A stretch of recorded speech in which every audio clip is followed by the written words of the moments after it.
자, 여러분들, 지금 여러분들이 우리 살아나는 교회에서 성경 일독을 하고 있어서 여러분들이 지금 출애굽기 말씀을 읽고 계실 겁니다. 그래서 이 출애굽기 지금 1장에 있는 내용이 여러분들이 얼마 전에 읽었던 내용이라서 조금 더 친숙하게 느껴지실 거라 생각하고 말씀을 시작을 하면서 하나님께서는 하나님의 백성들을 일으키셔서 지금 아브라함과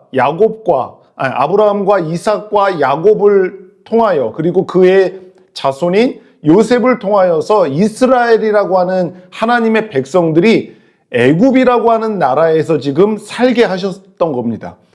하나님의 백성들이 애굽이라고 하는 나라에 살아가면서 점점 번성해져 가고 그들이 힘이 강대해지니까 애굽의 왕이 이것을 보면서 무엇인가를 느꼈고 애굽이라고 하는 나라의 백성들도 지금 이 이스라엘의 사람들을 보면서 무엇인가를 느끼고 나서 그것에 대한 반응을 오늘 보여주는데 어떤 반응을 가장 먼저 보이냐면요. 12절 말씀을 다시 한번 읽어볼게요. 시작. 그러나 학대를 받을수록 더욱 번성하여 퍼져나가니 애굽 사람이 이스라엘 자손으로 말미암아 근심하여 라고 이야기를 합니다. 지금 이스라엘이라고 하는 나라가 점점 번성하여져 그것이 이스라엘이라고 하는 나라가 점점 커져가고 퍼져나가다 보니까 이 애굽 사람이 이스라엘 자손으로 말미암아 근심하게 됐다라고 이야기를 합니다. 자, 오늘 12절 말씀에 보면은 지금 무엇이라고 이야기하냐면요. 학대를 받을수록 더욱 번성하여져 갔다. 학대를 받을수록 더욱 퍼져나갔다라고 이야기를 하고 있습니다. 학대를 누가 한 거죠? 애굽이라고 하는 나라가 애굽에 있는 사람들이 그리고 애굽 왕이 이스라엘이라고 하는 나라를 학대를 했다라고 하는 거예요. 그런데 학대를 하면 할수록 학대를 받으면은 받을수록 이스라엘 백성들은 더욱 번성하여져 가고 더 퍼져갔다라고 하는 거예요. 이것을 보면서 지금 애굽 사람들이 근심하는 마음이 생겼다라고 성경이 이야기를 해주고 있는데 이스라엘이 애굽의 학대를 받으면 받을수록 애굽이라고 하는 나라가 이스라엘을 더욱더 핍박하면 핍박할수록 더욱 이들이 번성해져 간 가장 근본적인 이유가 있습니다. 보통은 학대를 하면은 줄어들고 학대를 하면은 움츠러들고 핍박을 하면은 주춤하게 되는 것이 당연한 것일 텐데 지금 이스라엘이라고 하는 나라는요. 애굽에 점점 그들을 박해하고 그들을 핍박하고 그들을 학대하면 학대할수록 더욱더 번성하죠. 더욱더 커져가고 더욱더 강해져가는 모습을 보인다라고 했는데 그 이유가 있다라고 하는 거예요. 그 근본적인 이유는 무엇이냐면요. 바로 하나님께서 아브라함이라고 하는 사람과 맺으신 언약 때문입니다. 애굽이 지금 이스라엘을 억압하고 있어요. 이들이 점점 커지고 지금 사람들이 많아져 가고 있으니까 이들을 점점 더 핍박하고 억압하고 이런 상황 속에서도 이스라엘은 점점 퍼져나가고 더욱더 번성해져 가는 근본적인 이유는 무엇이냐면은 하나님께서 아브라함과 맺으신 약속, 그 언약 때문이라고 할 수가 있는 겁니다. 그러면은 하나님께서 아브라함과 어떤 약속을 맺으셨는지 어떤 언약을 맺으셨는지 우리는 얼마 전에 창세기를 읽었기 때문에 다 알고 있을 텐데 성경을 한번 찾아보도록 하겠습니다. 창세기 17장을 한번 펴보시겠어요? 창세기 17장에 보면은 16장에도 나오지만 17장에 하나님과 아브라함이라고 하는 사람이 약속, 언약을 맺으시는 장면이 나옵니다. 이것을 우리가 아브라함 언약이라고 이야기를 하는데 그 언약이 어떤 내용인지 그 언약이 도대체 어떤 약속이기 때문에 지금 애굽이라고 하는 나라의 핍박, 억압 속에서도 이들이 이렇게 번성해져 갔던 건지를 이유를 알 수 있게 되는 것입니다. 자, 1절부터 함께 읽어보도록 하겠습니다. 준비, 시작. 아브라함이 99세 때에 여호와께서 아브라함에게 나타나서 그에게 이르시되 나는 전능한 하나님이라 너는 내 앞에서 행하여 완전하라. 내가 내 언약을 나와 너 사이에 두어 너를 크게 번성하게 하리라 하시니 아브라함이 엎드렸더니 하나님이 또 그에게 말씀하여 이르시되 보라 내 언약이 너와 함께 있으니 너는 여러 민족의 아버지가 될지라. 이제 후로는 내 이름을 아브라함이라 하지 아니하고 아브라함이라 하리니 이는 내가 너를 여러 민족의 아버지가 되게 함이라. 내가 너로 심히 번성하게 하리니 내가 내게서 민족들이 나게 하며 왕들이 내게로부터 나오리라. 내가 내 언약을 나와 너 및 내 대대 후손 사이에 세워서 영원한 언약을 삼고 너와 내 후손의 하나님이 되리라. 아멘. 이것이 지금 하나님께서 아브라함이라고 하는 사람을 부르셔서 아무것도 없고 자식도 없는 그에게, 지금 자식을 못 낳고서는 마음이 속상해 있는 그에게 하나님이 이 약속을 하시는 거예요. 하나님이 내가 너와 언약을 맺을 거다라고 하면서 너를 번성하게 할 것이다. 여러 민족들의 아버지가 되게 할 것이다. 너로 말미암아 수많은 백성들이 생겨나게 할 것이다 라고 하는 이 언약 약속을 하신 거예요. 아브라함이 지금 이 언약을 받을 당시에는요, 아브라함에게는 자식이 없었어요. 아브라함과 사라 사이에 어떤 자식이 있지 않았어요. 지금 나이가 먹어갖고 노년이 되었어요. 그래서 그 여자의 태가 끊어진 상황까지 되어진 상태에서도 하나님이 이들의 태를 열지 않으셔서 자녀가 없었단 말이에요. 그런데 그런 아브라함에게 하나님이 약속을 하시는데 너로 말미암아 수많은 후손들이 생겨날 것이고 너로 말미암아 수많은 민족들이 생겨나게 할 것이다. 너가 바로 수많은 민족과 백성들의 아버지가 될 것이다 라고 하는 이 약속을 해주셨다라고 하는 겁니다. 이 약속이, 아브라함이 받은 이 약속이 아브라함은 아멘으로 받았어요. 눈에 보이지는 않았지만 하나님의 말씀을, 이것을 아멘으로 받았고, 이 아브라함과 맺으신 이 언약은 아브라함의 자녀가 누구죠? 이삭. 그리고 그 이삭에게도 이어지고 그 이삭의 자녀인 야곱, 그 야곱에게까지도 이어졌던 겁니다. 그래서 야곱이 12자녀를 낳았어요. 그 12자녀 중에서 요셉이라고 하는 자녀가 있었잖아요. 그런데 그 요셉이라고 하는 자녀가 우리가 알고 있지만 형들의 미움을 받았어요. 미움을 받고 이 요셉이 어디 사람의 손에 팔려가게 되었습니까? 네? 애굽 사람의 손에 팔려가게 된 거예요. 애굽 사람의 손에. 그래서 애굽 사람의 손에 팔려가서 어쩔 수 없이 애굽이라고 하는 나라에 가게 되었는데, 그곳에서 애굽이라고 하는 나라의 왕의 총리의 자리에까지 오르는 일이 일어나게 된 거예요. 그런데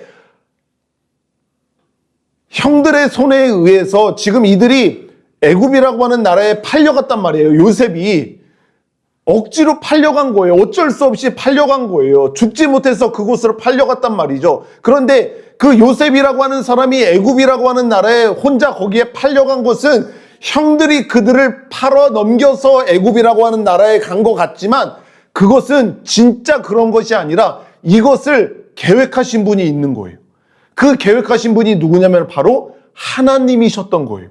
하나님이 아브라함과 맺으신 언약, 내가 너로 말미암아 수많은 백성들의 조상이 될 거고 아버지가 될 거다라고 하는, 너의 민족들이 크게 번성하게 될 것이다라고 하는 이 언약을 지키시기 위해서 아브라함과 이삭과 야곱과 요셉에게 이어져 갔는데, 그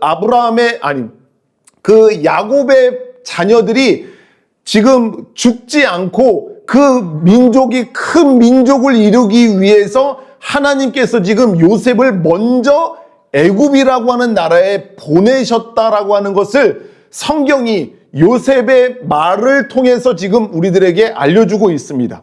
한번 성경 찾아볼게요. 창세기 45장을 한번 찾아보겠습니다. 창세기 45장 7절과 8절입니다. 창세기 45장 7절과 8절을 한번 같이 읽어볼게요. 이거 야곱이 이렇게 고백한 거예요. 시작. 하나님이 큰 구원으로 당신들의 생명을 보존하고 당신들의 후손을 세상에 두시려고 나를 당신들보다 먼저 보내셨나니, 그런즉 나를 이리로 보낸 이는 당신들이 아니요 하나님이시라. 하나님이 나를 바로에게 아버지로 삼으시고 그 온 집의 주로 삼으시며 애굽 온 땅의 통치자로 삼으셨나이다. 아멘. 지금 당신들 형들이 나를 팔아넘겨서 내가 어쩔 수 없이 애굽에 온 게 아니라 하나님께서 아브라함과 맺으신 그 언약을 성취하시기 위해서 하나님이 당신들보다 나를 먼저 지금 이 애굽이라고 하는 나라에 보내셨고, 그 애굽의 왕인 바로 왕의 총리, 애굽을 다스리는 총리의 자리에 앉게 하셨습니다 라고 하는 고백을 하고 있는 거예요. 그래서 보세요. 아브라함이 지금 자녀 한 명 없는 그 아브라함과 하나님께서 약속을 맺으셨어요. 언약을 맺으셨는데 그 언약이 아브라함에 이어서 이삭과 야곱과 요셉에게까지 이어서 지금 이 요셉의 자녀들, 그러니까 요셉의 자녀들뿐만 아니라 요셉의 아버지인 야곱, 이스라엘이라고 하는 그 야곱의 자녀 식구들이 모두 다 엄청난 기근을 겪는 중에서 죽을 수도 있는 위험 속에서 하나님께서 그들의 아브라함의 언약을 기억하시고 그들을 거기서부터 건지셔서 이 애굽이라고 하는 나라에서 살아서 번성하게 하시기 위해서 지금 요셉을 먼저 그 땅에 보내셨다라고 하는 것을 하나님께서 말씀하고 있는 겁니다. 그 결과 이스라엘은 극심한 기근 중에서 목숨을 지킬 수가 있었고 이 애굽이라고 하는 나라에서 생명을 건져서 살아갈 수 있게 되는 결과가 벌어지게 된 것입니다. 여러분들, 애굽이라고 하는 나라의 이 야곱의 자녀들과 그 며느리들과 그 가족들이 애굽이라고 하는 나라에 지금 요셉이 있는 그곳에 함께 와서 살게 되었잖아요. 그때 당시에 이 야곱의 식구들, 한마디로 요셉의 식구들의 숫자는 몇 명 정도인 줄 아세요? 혹시? 애굽이라고 하는 나라에 지금 요셉과 함께 살게 됐을 당시에 이 이스라엘의 야곱이라고 하는 그 가족의 수는 70명에서 80명 정도가 이쪽으로 넘어와서 살게 됐던 거예요. 고작 70에서 80명밖에 안 되었어요. 그런데 그때 당시에 애굽이라고 하는 나라의 인구는 여러 학자들이 추산하기로 몇 명 정도로 예상하냐면은 200만 명에서 300만 명 정도가 되었다라고 합니다. 지금 야곱이라고 하는 사람이 가족들을 전체를 이끌고 애굽이라고 하는 나라에 와서 살기 시작했을 당시에 7, 80명을 이끌고 와서 살기 시작했을 당시에 자기들은 지금 70에서 80명 뿐이지만 그때 당시에 애굽 전체의 인구는 200에서 300만 명 정도의 어마어마한 숫자예요. 비교조차 할 수 없을 만큼 엄청난 숫자이잖아요. 생각해 보세요. 200만 명, 300만 명 중에서 7, 80명은 거의 눈에 띄지도 않는 숫자예요. 그렇죠? 맞죠? 창세기 46장 27절에 보면은 이렇게 기록이 되어 있어요. 애굽에서 요셉이 낳은 아들은 2명이니 야곱의 집 사람으로 애굽에 이른 자가 모두 70명이었더라 라고 하면서 그 숫자가 어느 정도인지를 알려주고 있는 겁니다. 애굽이라고 하는 나라의 인구가 200~300만 명의 수많은 그 사람들 중에서 이 하나님의 백성들이라고 하는 그 야곱의 가족들이 70에서 80명밖에 안 되었다라고 하는 거죠. 하지만 그 이후에 우리가 알고 있는 것처럼 우리 이제 출애굽기 여러분들이 읽었겠지만 하나님께서 모세라고 하는 사람을 일으키셔서 그쵸? 그 애굽이라고 하는 나라에서부터 거기서부터 구원하시는 일을 하시잖아요. 그래서 구원하시는 그때에 이스라엘의 백성들의 숫자는 몇 명 정도라고 이야기하냐면은 남자 20세 이상의 남자들만 숫자를 세하렸을 때 대략 60만 명 정도라고 이야기를 합니다. 60만 명. 이것은 남자들 장정의 숫자만 60만 명이었지만 그들과 함께 살았던 아내들 그리고 자녀들까지도 함께 포함하면은 대략 250에서 300만 명 정도의 숫자가 되었을 거라고 예상을 할 수가 있는 것입니다. 보세요, 여러분들. 지금 야곱의 가족이 7, 80명이 가서 살게 되었어요. 애굽이라고 하는 나라에. 그런데 그때 당시에 애굽이라고 하는 나라의 인구가 200만 명인데 시간이 지나서 점점 이스라엘이 번성하여져 가더니 전체의 숫자가 어느 정도로 인구가 늘었냐면은 200에서 250에서 300만 명 정도의 숫자로 뻥뻥충 뛰어나게 됐던 거죠. 그러니까 이런 모습을 보면서 이스라엘이 애굽에서 번성해져 가고 퍼져가고 강성해져 가는 이런 모습을 보였던 것은 바로 하나님께서 아브라함과 맺으신 그 언약의 성취라고 할 수가 있는 겁니다. 하나님과 아브라함께서 맺으신 그 언약을 신실하게 성취하셨기 때문에 지금 이 이스라엘이 애굽이라고 하는 나라의 억압을 받으면서도 그 학대를 받으면서도 계속해서 번성해져 가고 계속해서 퍼져가고 계속해서 강성해져 갈 수 있었던 이유가 바로 하나님께서 아브라함과 맺으신 언약을 계속해서 신실하게 잊지 않으시고 지키신 이유 때문에 바로 이렇게 될 수가 있었다라고 하는 것입니다. 학대를 하고 괴롭게 하여도 번성하고 그리고 강해지는 이스라엘을 애굽이 두려워한 이유가 무엇이냐면은 바로 출애굽기 1장 9절에서 10절에 보면은 이렇게 기록이 되어 있어요. 그가 그 백성에게 이르되 이 백성 이스라엘 자손이 우리보다 많고 강하도다. 그때는 70명, 80명밖에 안 돼서 있는지 없는지도 모르는 사람들이었어요. 그런데 시간이 지나서 이제는 이스라엘 자손이 우리보다 많고 우리보다 강하도다. 그래서 우리가 그들에게 대하여 지혜롭게 하자. 두렵건대 그들이 더 많게 되면 이스라엘의 숫자가 더 많아지게 되면은 전쟁이 일어날 때 우리 대적과 이 이스라엘이 합하여서 우리와 싸우고 이 땅에서 나갈 거 하노라 라고 하는 마음이 이들에게 들었던 거예요. 여러분, 하나님께서는 언약에 신실하신 하나님이십니다. 하나님은 언약, 약속에 신실하신 하나님이세요. 어떠한 방해나 어떠한 공격에도 불구하고 하나님께서는 하나님이 맺으신 그 언약을 반드시 성취하시는 언약에 신실하신 하나님이다라고 하는 것입니다. 하나님의 언약이 완전히 끊어진 것 같은 보이는 그때에도, 그리고 모두 다 하나님의 언약이 이제 실패했다라고 하는 그런 생각을 하는 순간에도 하나님께서는 단 한순간도 그 언약을 잊지 않으시고 그리고 포기하지 않으시는 하나님이시다라고 하는 겁니다. 아담과 맺으신 언약, 그리고 아브라함과 맺으신 언약, 그리고 다윗과 맺으신 언약, 그리고 이어서 예수님께서 우리와 맺으신 이 새 언약에 이르기까지 하나님께서는 이 모든 언약에 신실하셨고 그리고 끝까지 신실하게 그 약속들을 성취하실 거라고 하는 겁니다. 하나님께서는 그동안 하나님이 맺으시는 언약에 신실하게 그 약속들을 다 성취해 가셨고, 그리고 아직 완성되지 않은 그 언약, 아직 지켜지지 않은 그 약속에 있어서도 하나님께서는 끝까지 그 약속을 지키실 것이다라고 하는 거죠. 우리 하나님은 여러분과 그리고 저에게 어떤 약속을 하셨다, 어떤 언약을 맺으셨다라고 하면은 그것은 우리가 보기에 끊어진 것 같고 우리가 보기에 실패한 것 같고 우리가 보기에는 잊혀진 것 같은 그 순간일지라도 하나님은 잊지 않으셨다라고 하는 거예요. 하나님은 포기하지 않으신다라고 하는 겁니다. 하나님은 결코 그것을 잊어버리지 않는다라고 하는 거예요.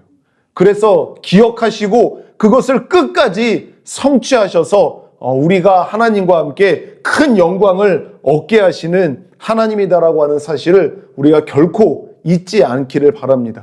여러분들이 지금 구약 성경을 계속해서 읽어가시게 될 텐데, 구약 성경을 읽어가다 보면은요, 이스라엘 백성들의 그 완악하고 패역한 모습들, 그리고 이스라엘을 너무나도 싫어하는 그 주변의 악한 나라들의 공격들로 인하여서 이런 여러 가지 이유들로 인해서 하나님과 계속해서 맺으신 언약, 그 아담과 맺으시고 노아와 맺으시고 이 아브라함과 맺으시고 다윗과 맺으신 이 언약들, 이 약속들이 마치 다 잊혀진 것처럼, 아니 이 약속이 이제는 더 이상 이루어지지 성취될 수 없는 것과 같은 상황이 된 기록들을 여러분들이 계속해서 보게 되실 거예요. 그 순간에 잘 보세요. 그 순간에 하나님께서는 그 언약을 결코 잊지 않으시고 결코 포기하지 않으시고 그 모든 이스라엘 백성들, 그 언약의 당사자인 이스라엘 백성들도 그 언약을 싸그리 잊어버리고 그것을 포기해버린 것과 같은 그 순간일지라도 하나님을 단 하나도 잊지 아니하시고 신실하게 차근차근 하나님의 방법대로 그 약속을 성취하시는 모습을 볼 수 있게 될 겁니다. 저와 여러분들의 인생 가운데도 마찬가지입니다. 나로 인한 인함이든 사회적으로, 국가적으로, 이 시대적으로 하나님께서 약속하신 그 약속이 절대로 이런 상황 속에서는 성취될 수 없을 것 같은 상황을 보게 될 수도 있어요. 어떻게 하나님이 나에게 이런 말씀을 하시고 이런 약속을 하셨는데 지금 보세요 하나님, 내 처지가 어떤지, 지금 내 꼬라지가 어떤지 보세요. 지금 내가 얼마나 무너져 있는지 보세요 하나님. 그런데도 하나님이 그 약속을 잊지 않으시고 포기하지 않으신다고요? 그러신다고요, 하나님은. 하나님께서 우리에게 친히 그 언약하시고 약속을 하셨다라고 하면은 하나님은 우리의 어떠함에 의해 연연하시는 분이 아니에요. 하나님의 능력으로, 하나님의 그 신실하심으로, 하나님의 우리를 향하신 사랑으로 반드시 그 약속을 완벽하게 성취하셔서 하나님께 영광 올려드리게 되는 그런 우리를 보게 될 거다라고 하는 사실을 결코 잊지 않고 그 언약에 신실하신 하나님을 붙들고 살아가는 우리가 되기를 주의 이름으로 축복합니다. 아멘.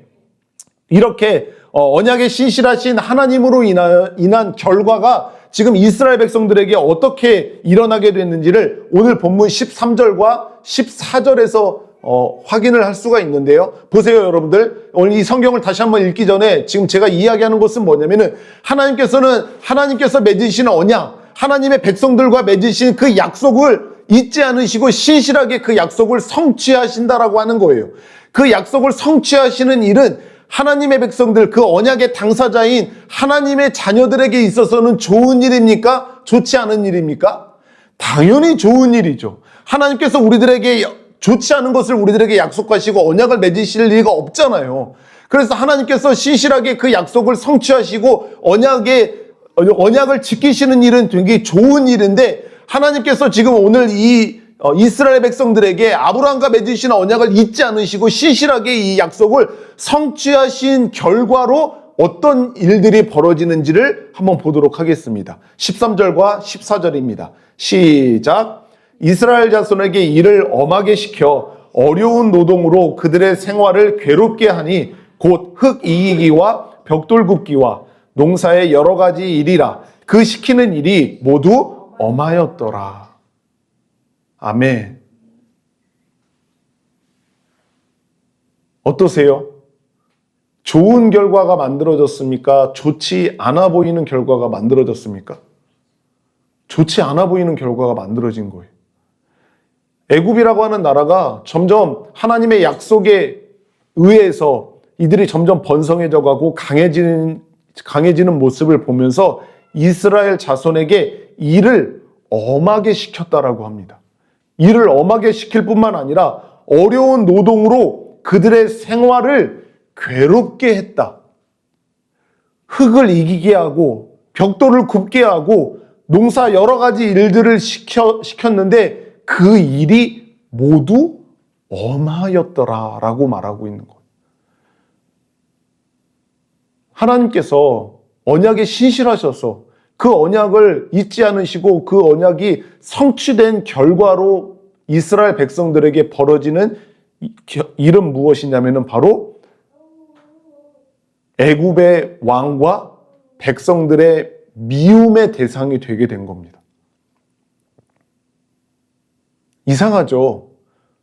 하나님의 언약이 성취돼 이스라엘에게 있어서는 굉장히 좋은 일인데 그 좋은 일 속에서 그 언약의 성취의 결과가 어떤 결과가 만들어졌냐면은 애굽의 미움의 대상이 됐고 애굽의 백성들의 미움의 대상이 된 결과가 만들어지게 되는 겁니다.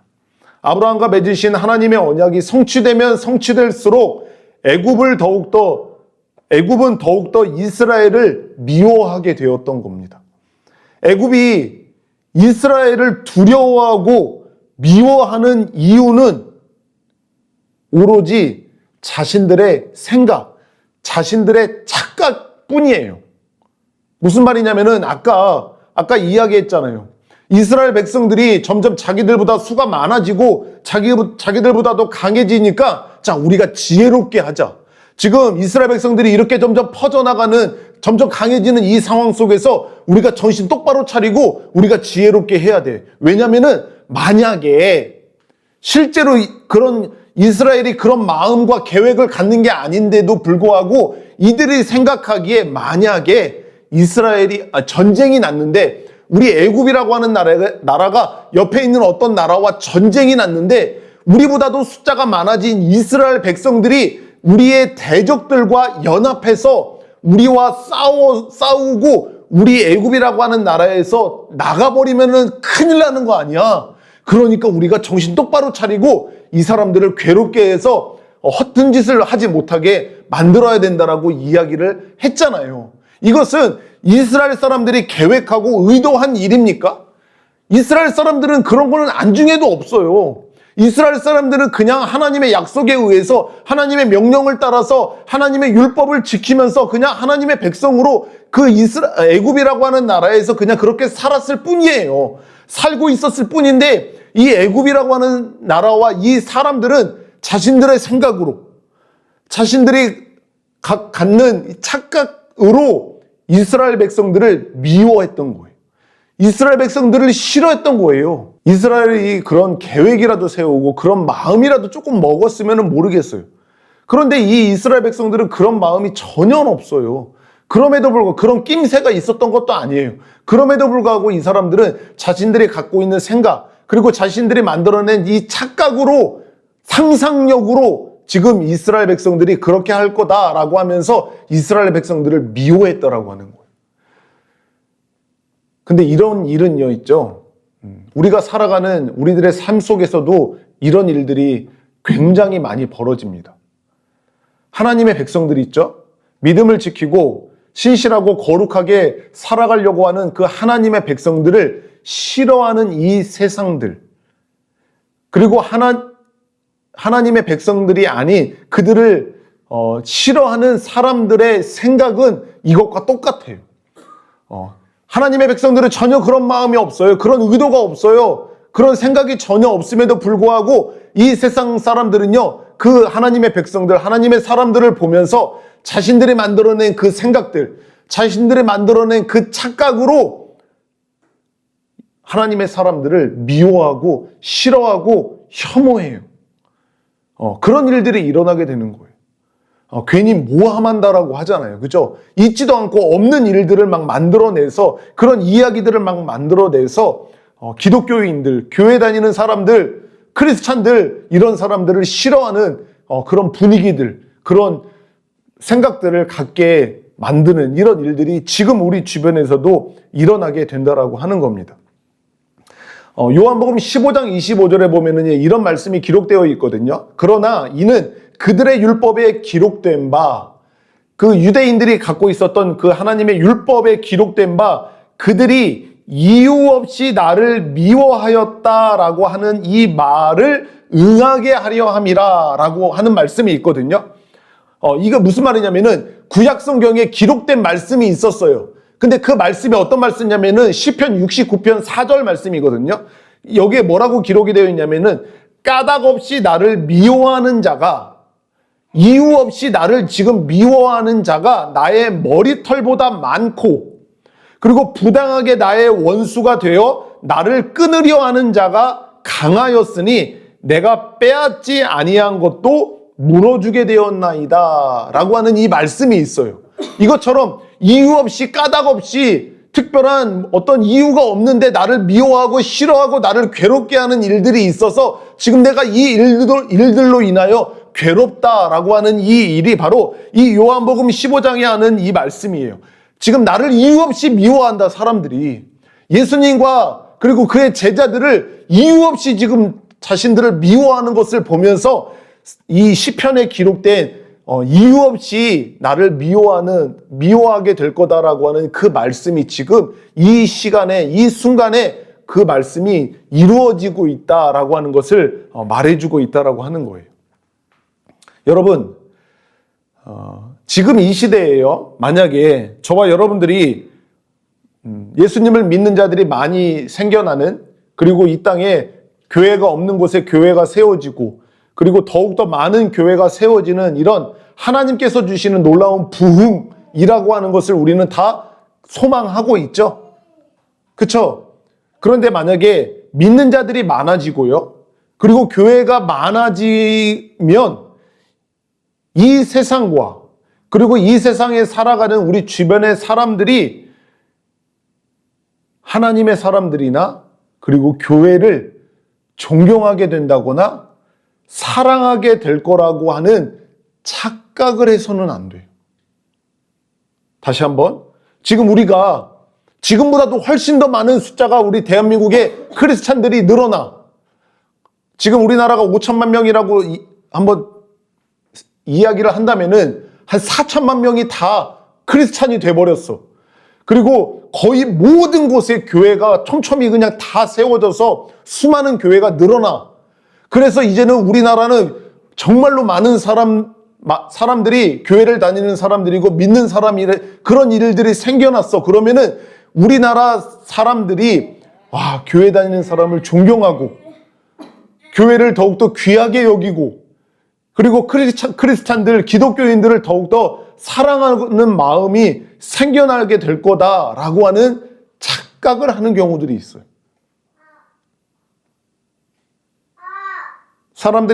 크리스찬이 많아지고 교회가 더욱더 많아지면은 힘을 얻고, 교회가 힘을 얻게 되죠.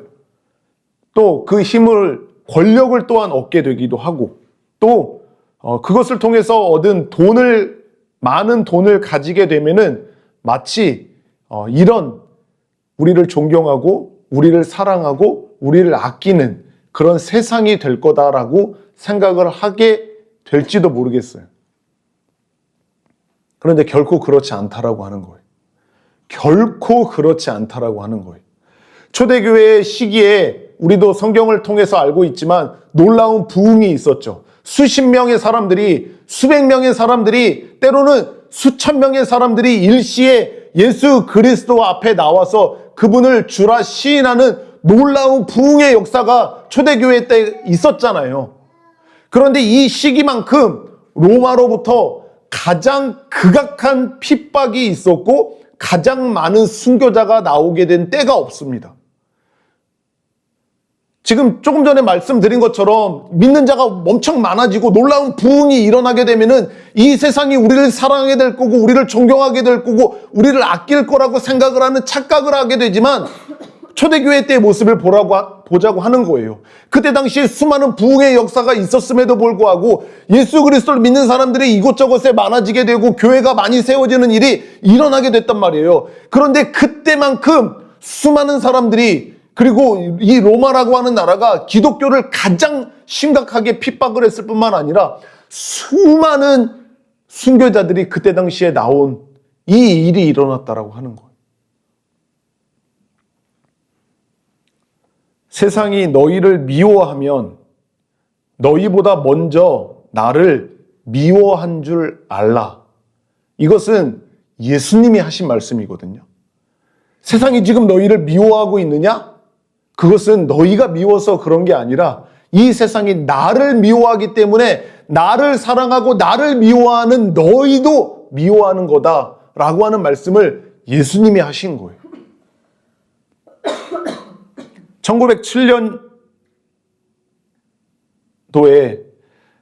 평양에서는 놀라운 회개와 그리고 부흥의 역사가 일어난 것을 우리는 알고 있습니다. 하지만 그 이후에 1907년에 평양이라고 하는 그 땅에서 놀라운 회개 운동이 일어났고 놀라운 부흥의 역사가 일어나서 정말 지금도 그때를 소망하고 그때를 기억하면서 다시 한번 평양에 부흥이 일어났던 것처럼 우리나라에도 그 부흥을 허락하여 주시옵소서라고 우리가 소망하는 일이 있지만, 그 1907년도에 평양 대부흥이 일어나고 난 이후에 기독교와 그리고 교회는요, 일본이라고 하는 나라로부터 엄청난 탄압과 박해와 감시를 받게 되었습니다. 믿는 자들이 많아지지 않고 별로 회개하는 사람도 없고 교회에 모여드는 사람들도 그렇게 많지 않았다라고 하면은 우리가 일제 치하에 있을 때 믿는 사람들, 교회들은 그렇게 심한 박해와 탄압과 감시를 받지 않았을 겁니다. 그런데 여기저기서 솔직하게 자신의 죄를 고백하고 그리고 예수 그리스도가 나의 진정한 주인이고 나의 왕입니다 라고 고백하는 사람들이 생겨나면서 이곳저곳에서 이 교회 저 교회가 개척이 되어지고 그곳에 사람들이 모여들면서 갱신하고 그리고 거룩한 삶으로 살아가는 일들이 벌어지는 것을 보면서 자신들이 지배하고 있는 이 나라와 이 민족이 이 기독교 안에, 이 교회 안에 있으면 안 된다 라고 하는 생각을 가지고 그렇게 끔찍한 박해와 탄압을 했더라고 하는 겁니다. 그러니까 여러분들도 생각을 잘 하셔야 돼요.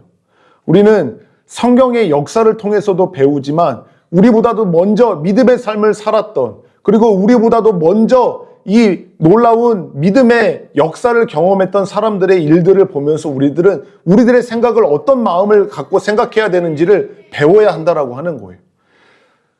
지금 우리는 부흥을 꿈꾸고 정말 우리 교회뿐만 아니라 익산 땅에도 수많은 크리스찬들이 생겨나는 일들이 정말 그 크리스찬들로 인해서 거룩한 부흥의 역사가 일어날 것을 우리는 소망하지만 우리가 소망하는 그 일이 완벽하게 성취된다라고 할지라도 이 세상은 결코 우리를 환영하거나 이 세상 사람들은 결코 우리를 존경하거나 사랑하는 마음으로 우리를 받아두지 않을 거라고 하는 것을 분명히 아셔야 돼요. 왜? 그 이유가 뭐예요? 세상은 예수님을 미워하기 때문에 그래요. 그렇기 때문에 우리가 아무리 많아져도 우리 안에 놀라운 부흥의 역사가 일어나도 그 예수님을 싫어하고 예수님을 미워하고 예수님을 혐오하는 그 세상은 결코 우리를 받아주지 않을 겁니다. 결코 우리를 인정해주지 않을 거다라고 하는 것을 우리는 꼭 기억하셔야 돼요. 지금 그렇다고 우리들은 세상을 향하여서 적대적이고 악한 마음을 가지라고 하는 이야기가 아닌 거 아시죠?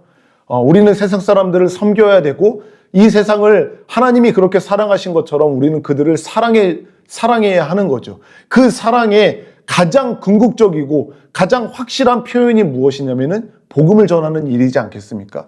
다른 여러 가지 선한 일들도 우리가 많이 행해야 되지만 그들을 사랑하는 마음으로 그들에게 예수 그리스도를 소개하고 예수 그리스도의 십자가를 선포해야 한다라고 하는 것을 우리는 또한 결코 잊지 않아야 된다라고 하는 겁니다. 자, 다시를 돌아와서 하나님께서 자신의 약속, 그 하나님께서 아브라함과 맺으신 그 언약에 신실하셔서 그 언약이 성취된 결과가 이스라엘 백성들이 애굽이라고 하는 나라와 그 사람들에게 미움의 대상이 되었을 뿐만 아니라 또 어떤 결과가 벌어졌냐면 바로 이스라엘 백성들의 생활이 괴롭게 되었다라고 하는 겁니다.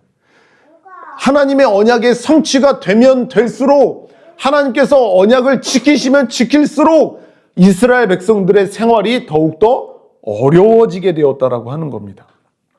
하나님에 의하여 이스라엘이 더욱 번성해지고 그들이 더욱더 강해지면 강해질수록 그들의 생활은 더욱더 힘들게 되었다라고 하는 거예요. 애굽의 지배 아래 살아가는 삶이 얼마나 편했겠습니까?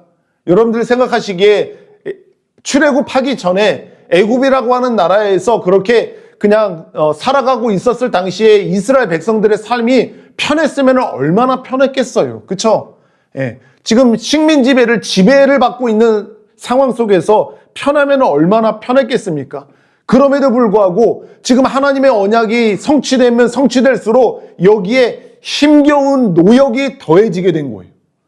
안 그래도 퍽퍽한 삶이었는데 지금 하나님의 약속으로 인해서 우리가 더욱더 퍼져가고 더욱더 번성해져가는 일이 일어나게 되니까 우리를 향한 애굽의 억압이, 그 박해가 심해져서 그 노역이 더 심해지게 된 겁니다.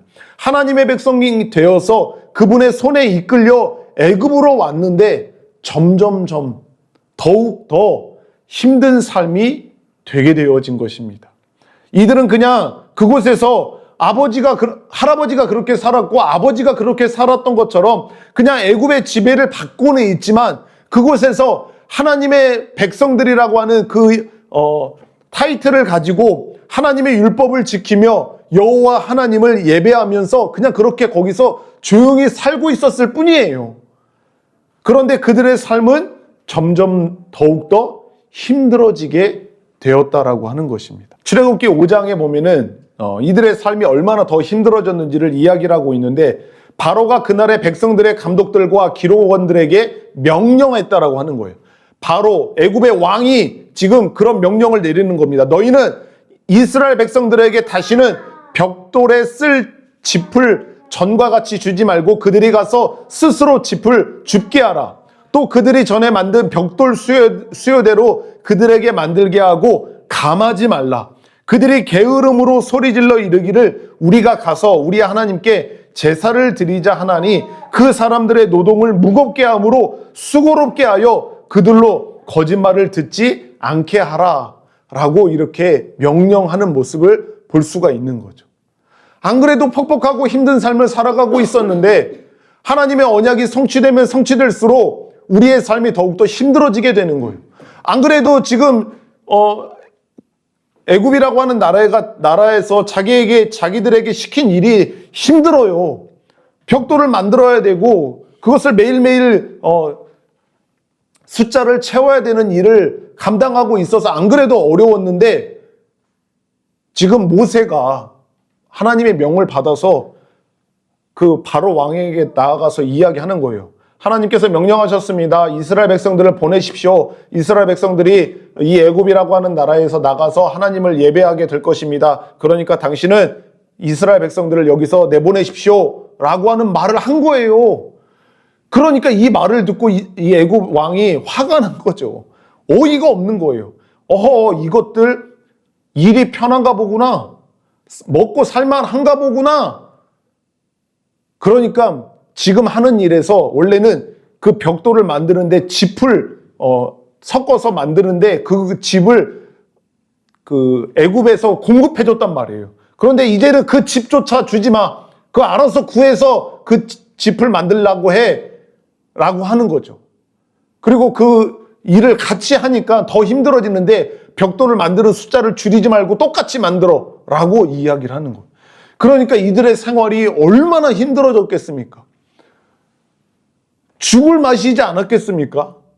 그냥 하나님의 언약이 성취되지 않았으면은 그냥 모세가 바로에게 가서 그 하나님의 말씀을 선포하지 않았으면은 그냥 자신들은 그냥 조금 힘들긴 한데 그냥 그럭저럭 살만하게 그냥 애굽의 지배 아래 있으면서 그냥 그럭저럭 살았을 건데 지금 언약이 성취되면 성취될수록 하나님의 약속이 지켜지면 지켜질수록 이들의 생활은 더욱더 어려워지게 됐다라고 하는 것을 지금 알 수가 있습니다.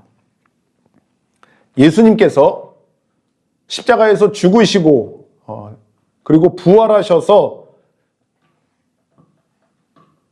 예수님께서 부활하시고 난 이후에 예수님을 믿는 자들이 많아졌죠. 그쵸? 초대교회 때 예수님이 지금 부활하시고 나서 다시 하늘을 올라가시고 난 이후에 그 예수님의 부활하신 모습을 직접 눈으로 보고 경험한 사람들로 인하여서 수많은 사람들이 예수 그리스도를 믿게 되는 일들이 일어나게 됐어요. 그리고 그들이 세운 교회가 이곳저곳에 많이 세워지게 되는 부흥이 일어나게 됐던 거예요. 그때 믿는 자들이 많아지고 교회가 이곳저곳에서 세워지는 그런 놀라운 역사가 생겨나게 된 그때 이곳에서 살았던 믿는 자들의 생활은 어땠을 것 같습니까? 오호, 우리처럼 믿는 자들이 더 많아졌네?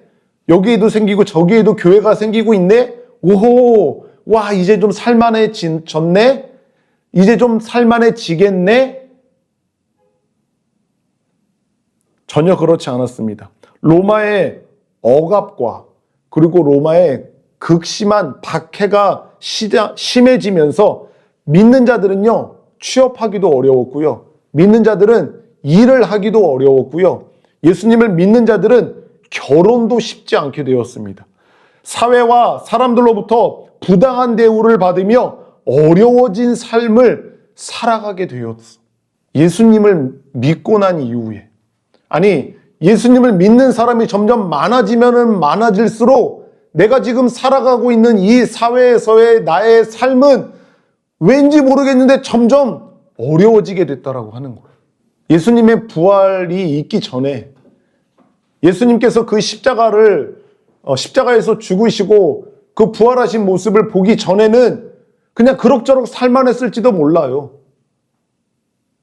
그런데 이상하게 예수님을 믿는 사람들이 많아지고 교회가 이곳저곳에서 세워지게 되는 일이 일어나게 되면서부터 점점점 그 믿는 자들의 삶은 팍팍해지고 공공해지고 어려워지게 되는 일을 경험하게 되었던 겁니다. 예수님을 믿고 교회의 일원이 되기 전에는 경험하지 않았던 일들로 그들의 삶이 어려워지게 되었던 것입니다. 그렇다고 예수님을 모른다고 하거나 그렇다고 예수님을 믿지 않는다라고 말할 수도 없었어요. 취업을 하려고 이력서를 가지고 가는 거죠. 당신 예수님 믿어요? 당신도 교회 다녀요? 네, 저도 예수님 믿고 저도 교회에 다닙니다. 아, 죄송합니다. 당신을 고용할 수 없겠네요. 돌아가 주세요. 좋아하는 사람이 생겼어요. 썸 타는 일이 생겼단 말이에요. 그래, 너는 혹시 종교가 있니? 나는 예수님을 믿는 사람이야. 그래서 매 주일마다 교회를 다니지. 그렇구나. 그래, 그동안 즐거웠어. 나는 예수님 믿는 사람과는 교제할 수 없어.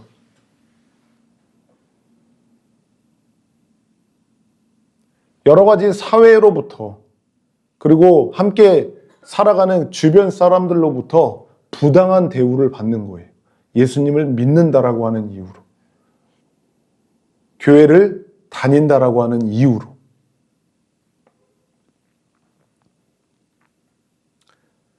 히브리서 10장 33절과 34절에 이렇게 기록이 되어 있습니다. 혹은 비방과 환난으로서 사람에게 구경거리가 되고 혹은 이런 형편에 있는 자들과 사귀는 자가 되었으니 너희가 갇힌 자를 동정하고 너희 소유를 빼앗기는 것도 기쁘게 당한 것은 더 낫고 영구한 소유가 있는 줄 알미라. 아멘. 여기서 뭐라고 이야기하냐면 비방과 환난으로서 사람들에게 구경거리가 된다. 이런 곳에 있는 사람들과 사귀지도 말라. 너희 소유를 빼앗기게 되는 그런 일들을 너희가 당하게 될 거다.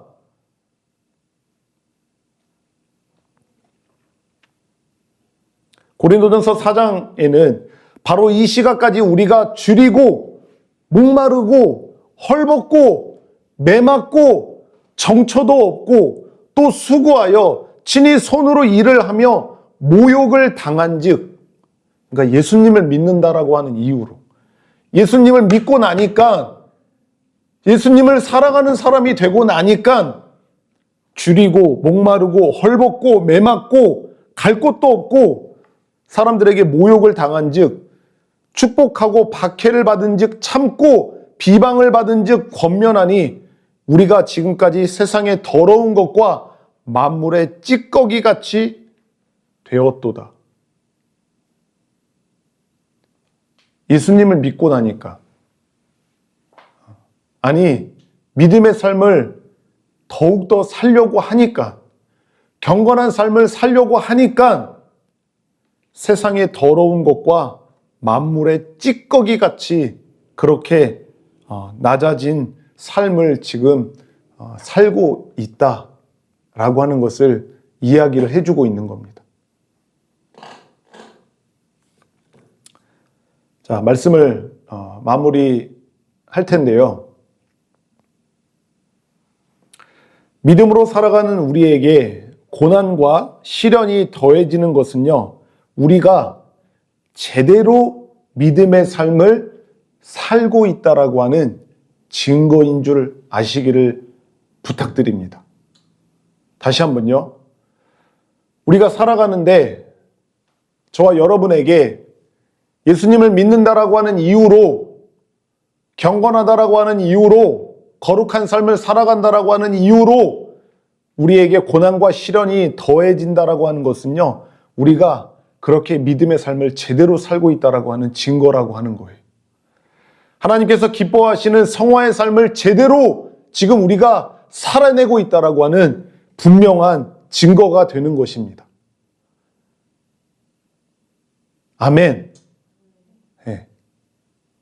그냥 내가 저지른, 내 안에 있는 죄로 인해서 겪는 고난과 시련, 그런 핍박이 아니라 내가 예수님을 믿으면 믿을수록, 내가 믿음의 삶을 더욱더 살아가려고 하면 살아갈수록, 하나님의 말씀대로 살아가려고 하면 살아가려고 할수록 거룩한 삶, 경건한 삶을 가정과 직장과 학교와 우리의 삶의 모든 처소에서 그런 삶을 살아가려고 하면 할수록 이 세상과 사람들로부터 받게 되는 그런 고난과 시련이 만약에 우리에게 있다면 그것은 잘못된 게 아니라 제대로 그 믿음의 삶을 살고 있다라고 하는 분명한 증거라고 하는 사실입니다.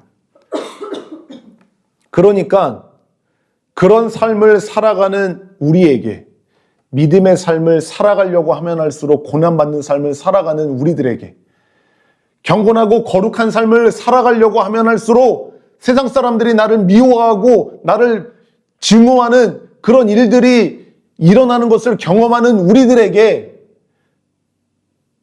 하나님의 말씀대로, 하나님께서 말씀하시는 그 말씀대로 어떻게 해서든지 살아보려고 하면 살아보려고 할수록 미련하고 모자란 것이라고 손가락질 당하는 그 삶을 경험하며 살아가는 우리들에게 성경은 무엇라고 이야기해 주냐면 바로 기뻐하라라고 이야기를 해주고 있습니다.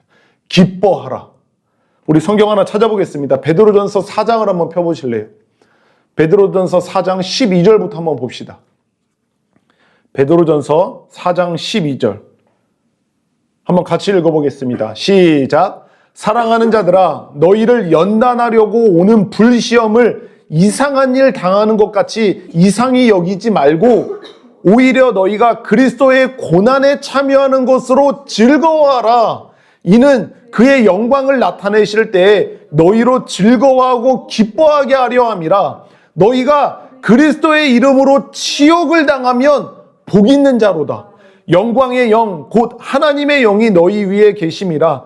너희 중에 누구든지 살인이나 도둑질이나 악행이나 남의 일을 간섭하는 자로 고난을 받지 말려니와 만일 그리스도인으로 고난을 받으면 부끄러워하지 말고 도리어 그 이름으로 하나님께 영광을 돌리라.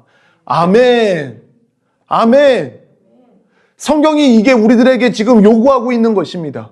너희가 그리스도인이라고 하는 이유만으로, 예수님을 믿는다라고 하는 이유만으로, 믿음의 삶을 살아가려고 하는 이유만으로, 말씀대로 살아가려고 하는, 복음대로 살아가려고 하는 그 삶을 살아갈수록 고난과 시련과 핍박과 억압과 증오를 받는 그 삶을 살아가는 너희들은 즐거워하고 기뻐하라. 하나님께 영광을 돌려라. 라고 우리들에게 이야기해주고 있는 겁니다. 여러분들 꼭 기억하셔야 됩니다.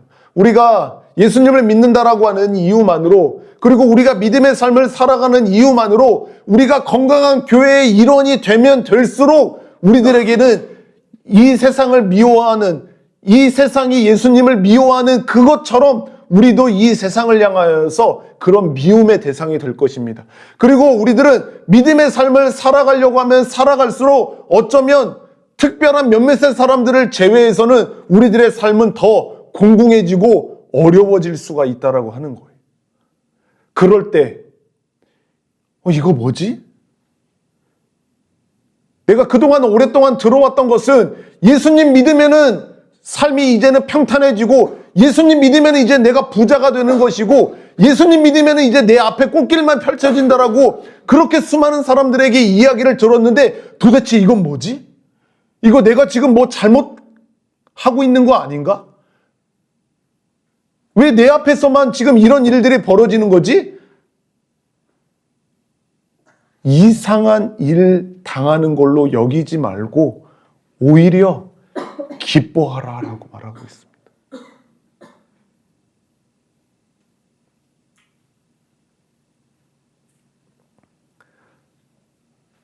하나님을 영화롭게 하는 삶, 하나님을 마음과 뜻과 정성과 목숨을 다해 사랑하고 내 이웃을 내 몸과 같이 사랑하라라고 하는 이 하나님의 말씀을 어떻게 해서든지 우리가 살아가는 이 삶 속에서 지키고 실천하며 살아가려고 하면 할수록 우리들의 주머니는 점점 가벼워지기가 쉬워요.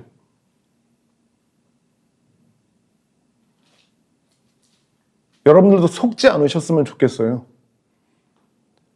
믿음의 삶을 살아가면 살아갈수록 거룩한 하나님의 자녀가 되면 될수록 복음의 삶을 살아가려고 하면 할수록 하나님께서 우리들의 삶에 복 주셔서 우리가 거부가 되게 하신다라고 하는 이런 거짓된 속삭임에 속지 않으셨으면 좋겠어요.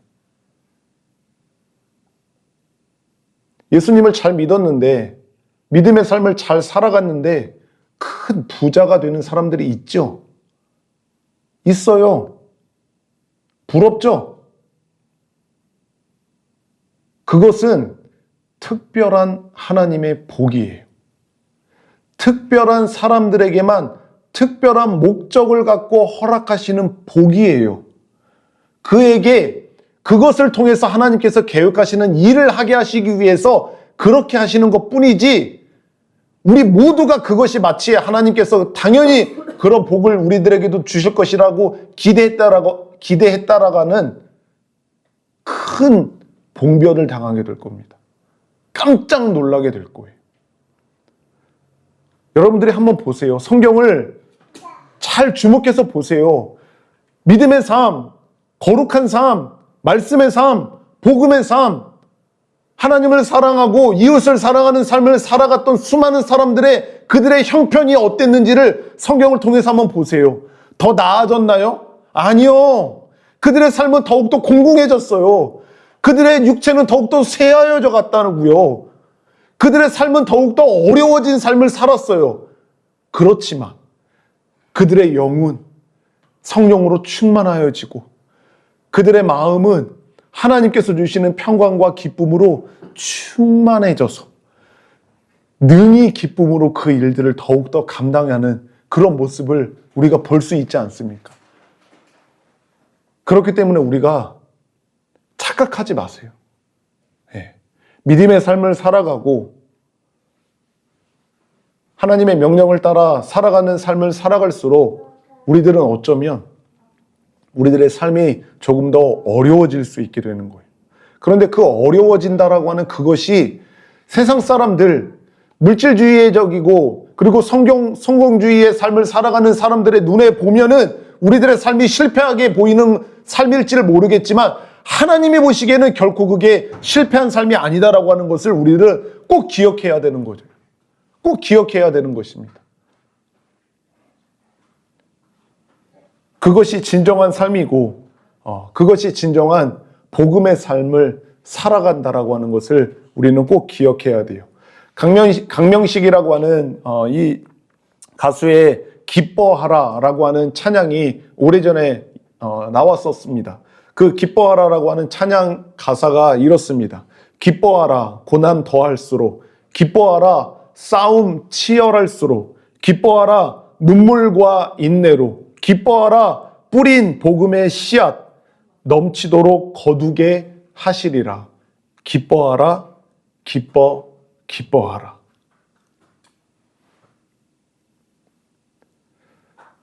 하나님께서는 언약에 신실하신 하나님이십니다. 그 언약에 신실하신 하나님께서 저와 여러분들의 삶 속에 하나님께서 약속하신, 그리고 우리의 믿음의 조상들에게 맺으신 그 언약을 성취하시는 그 시간이 우리들에게도 분명히 다가오게 될 것입니다. 그래서 그 하나님의 언약이, 우리와 하신 하나님의 약속이 성취되면 성취될수록 우리의 삶 속에 다가오는 여러 가지 시련과 또 아픔과 고난과 그리고 핍박이 더해지면 더해질수록, 그럴수록 더욱 기뻐하는 삶을 살아가는 우리가 되기를 주의 이름으로 축복합니다. 이것은 진리예요. 그냥 그렇게 될 것이다라고 하는 그냥 상상을 하는 것이 아닙니다. 이것은 하나님의 말씀 진리예요. 그럴수록 우리는 더욱더 기뻐하게 된다라고 하는 거예요.